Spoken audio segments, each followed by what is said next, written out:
तो बच्चों, आज हम कुछ विज्ञान के अंतर्गत फिर से कुछ जादू की बातें देखेंगे।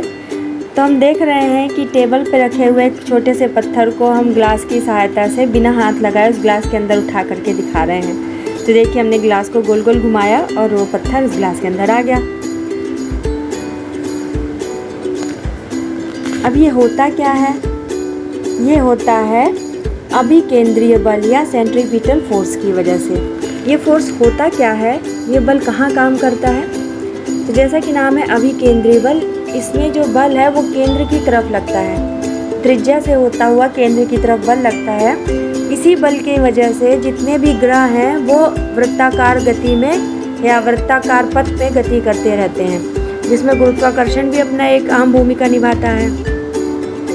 और एक तरह से कहें तो ये न्यूटन के तीसरे नियम के, गति के तीसरे नियम के अनुसार जैसे प्रत्येक क्रिया के बराबर तथा विपरीत प्रतिक्रिया होती है, यह बल कुछ उस गति के तीसरे नियम पर आधारित होता है। उसी के अनुसार ही अभिकेंद्रीय बल अपनी प्रतिक्रिया देता है। अच्छा, हमने ये अभिकेंद्रीय बल और कहाँ कहाँ देखा है बच्चों? तो ये बल जो होता है, हम सभी ने मौत का कुआं देखा है। जब कभी मेला या प्रदर्शनी लगती है तो सब वहाँ जाते हैं मौत का कुआं देखने के लिए।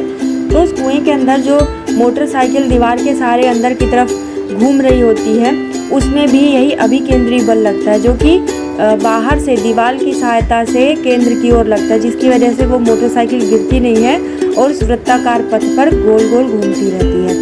इसी प्रकार से पृथ्वी चंद्रमा पर अंदर की ओर एक अभिकेंद्रीय बल लगाती है या गुरुत्वाकर्षण बल लगाती है, जबकि चंद्रमा पृथ्वी पर प्रतिक्रिया बल बाहर की ओर लगाता है,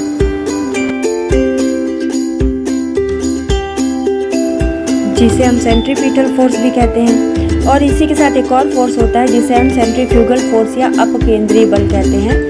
तो ये बल जो होता है वो केंद्र से बाहर की ओर लगता है। जैसे आपने दादी या नानी को दही में से मक्खन निकालते हुए देखा होगा, मथनी की सहायता से वो मथती हैं और मक्खन ऊपर हल्का होकर के आ जाता है। ये बल एक उसका उदाहरण है। जो मक्खन उठाने का तरीका है वो उस बल का एक उदाहरण है, जो कि केंद्र से बाहर की ओर लगता है। इसे अपकेंद्रीय बल या सेंट्रीफ्यूगल फोर्स कहते हैं। इसकी वजह से क्या होता है, इसके कारण से कोई गतिशील वस्तु जो है वो केंद्र से दूर भागने की प्रवृत्ति अपनाने लगती है।